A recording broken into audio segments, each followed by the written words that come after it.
What's up, people? I'm Shaggy, the Opinionated Hippie, and this is I don't even know what part this is. Big number, I think 10 of my reviewing and ranking Yes's live albums.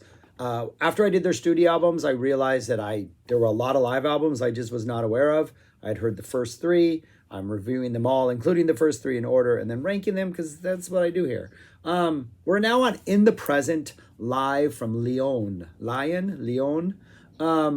This is a 2011 release, recorded December 1st, 2009. Keeping up their, let's record a show and make a DVD and a CD at the same time, which I'm not a fan of. Just gather the best, record all your shows. Don't make a production of it. I just feel like I've been at a couple Yes shows that they filmed at Shoreline, and I hate it because they keep all the house lights on and they do weird things for the video, and it just makes it a different experience that I don't like as someone who likes the lights and the darkness, likes all the things that a concert has, and I don't want to watch them record stuff. But anyways, that's a side note. I really like this release, and it's kind of weird because this release, the band is Steve Howe's on guitar, Chris Squire on bass, Alan White on drums. Oliver Wakeman, Rick Wakeman's son, is on keyboards, and he's doing a pretty fantastic job. Kind of like some of his sounds. I like his solos. He's not his dad, but he's pretty good. And then Benoit David is the vocalist. I believe this is the only live album in which he appears on. He also plays acoustic guitar and percussion, so no Jon Anderson for the first time. But Benoit kind of sounds like Jon Anderson. And if you're not paying close enough attention, and especially in the rockier numbers, he might as well be Jon Anderson on a day when Jon Anderson's range is just compressed just a little bit. Missing a little bit of the nuanced touch that Anderson can bring to a song, but Benoit David is doing a good job. And it doesn't immediately take me out of the song and bring me back in the way other releases will, that I kind of sneak peeked because I wanted to hear what that singer. Once I listened to this, I was like, oh, I've seen the other singer. I believe his name is not Jon Anderson. That's the guy he's replacing. Whatever the guy that comes next is, whose name is escaping me now, I'll get to it later. I saw him live, and his voice did not do it for me, and I went to check if it would do it for me now, and it didn't. Benoit David does. I was impressed. But yeah, I think it's a pretty good release. It's got some interesting song selections. We got I've Seen All Good People and You and I in Roundabout, which are by far the most popular songs to appear on albums. I kind of don't want those anymore. But then we got an Astral Traveler, which is nice to hear.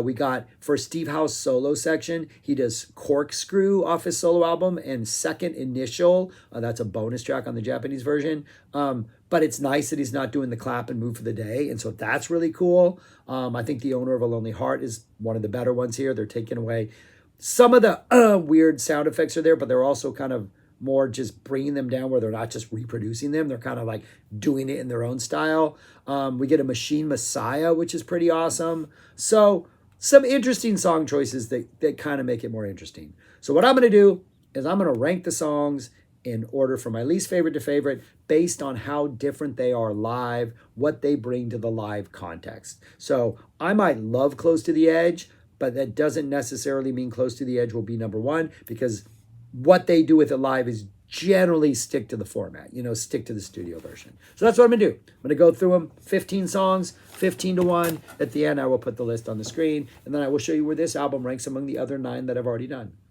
Number 15 would be Onward. Pretty much, I think actually, what did I write?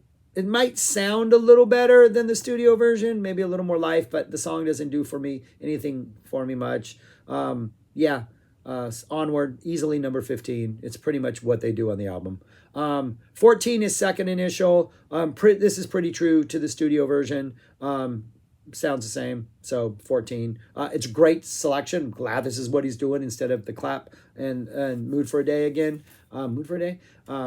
Names are escaping me today. But they don't do much. He doesn't do much different to this than he does in the studio version. 13 is Roundabout. We get the full Roundabout. Full thing is here. Again, they don't change this up much. It's kind of the same time every time they do it live. I'm tired of hearing roundabouts at this point. 12 is And You and I. Again, the teacher preacher part is usually just has a little more funky swag, always in the live versions and the studio version, but they don't do much to this to change it. I think Wakeman does a good job on it, but this is another one where at this point, they're not doing enough different in this to put it higher up the list. Number 11 is Machine Messiah. Has a little more room to breathe. It just feels a little more looser, a little more freer, not dramatically different than the studio version in any way, but great that they're playing it. Awesome song choice. I would have been super happy had I seen it, had I been there at that show. Number 10 is Astral Traveler. Another one that pretty much kind of stays pretty close to the studio version. The drop into house solo, though, is so smooth and so nice and so good. It's just like the drop is absolutely perfect. I would have put a little bit higher, but we get a drum solo. Not the biggest fan of drum solos. I enjoy them more when I'm there and I get to watch the drummer than when I'm listening to it. That's me, but that's why this slips a little bit farther back. I do like the way it sounds a lot live. Wanted to put a little bit higher, but that drum solo. Number 9 is Tempest Fugit. We've had a Tempest Fugit before, but it was in the Whitefish where they just got the yes, yes part. Band sounds great. Again, it's about the same as the studio version, not much different, but it's really good to hear. The band sounds amazing. It's just really good song choice. This is another one of those I wish they had played more often, because this would have been, I would rather hear this than some of the stuff they're doing all the time. Like even Tempest Fugit as an encore and then replace a roundabout would make me super happy. I think that would be a good choice. 8, Your Move All Good People. It will always get pretty high for having the, not the cut, but the drum segue from Your Move into All Good People. Always get points for that. Heart of the Sunrise. It usually is here because the beginning of these songs is so fantastic. The doo-doo-doo-doom, boo-doo-doo, that part. I mean, it's always a little bit different. Squire gets to, flex a little bit. What the band's doing in the background is cool. Wakeman's got some cool sounds. It's just really, really good energy. Very nice Heart of the Sunrise. And Chris Squire, it's just a beast throughout the whole thing. 6 is Corkscrew. Awesome Steve Howe acoustic guitar instrumental. I do think this version has just a little more speed, I think, a little more shredding. I mean, he's playing pretty much the same version as the studio version, but it just a little more breath to it, a little more flow. What's it from? It's from his Turbulence album. I think the live performance just breathes a little more life than a studio performance could. It's really good. And I think there's, if I'm not mistaken, there's strings on the studio version or synths that are like, sounding like strings, and that kind of detracts from the song. I don't need that. Just give me a dose of Howe and I'm happy. For the first time, Yours Is No Disgrace is at 5. Usually, I think on almost every other one, if there was Yours Is No Disgrace, it was number 1. That has nothing to do with how bad this is. This is a great Yours Is No Disgrace. But at this point, I have so many others. It's always down to that Steve Howe section in the middle. This one is good. Steve has a very clean sound to it. I do like the raw, more edgier stuff. But it's really nice. It's kind of playful. Got really good energy. He's playing a good solo. I do think it's one of the more a little more cleaner, and I use jazzy, with quotations, because it does have just a lighter feel to it than some of his other things. And so it's at number 5. Because I really, really, really like the other 4 things. Owner of a Lonely Heart just works. I don't know why. Steve Howe's solo is different. It's awesome. It's not what you expect from this song. We had a nice ending solo in it. It sounds, even though it's still Owner of a Lonely Heart, you can hear more of what the 70s prog rock would have done with this song than that 80s, Trevor Rabin version. I think in some of the effects that they're doing in it are just a little bit different. So it feels a little more organic and not processed and all that stuff. So yeah, and just the groove works, and it's a good song, man. So I really good. There's a really good version of that. We don't get a Make It Easy. Make It Easy, I'm always saying the wrong thing. I think it's Make It Easy. The Trevor Rabin song, the cinema song to open. We don't get that little instrumental portion of that, but we don't need it. 3, South Side of the Sky. We need more South Sides. This just sounds absolutely fantastic. The ending part, over which like this, that really kind of subtle but really cool solo is. I think we even get like a synth solo towards it. It has a very robotic energy about it. Like it just almost seems like White's not doing anything but just playing this beat. There's like no fills or no nothing, not putting any eyebrows on it. But it works, and it's really cool. And sort of the monotony of that ending rhythm over what Howe is doing over and what I think there's a Wakeman solo on here. I wrote great synthy solo. I'm assuming that's a Wakeman solo. Oh yeah, they trade off solos if I'm not mistaken. But just having that almost robotic rhythm underneath while they go at it really works. We need way more South Side of the Skies. This was fantastic.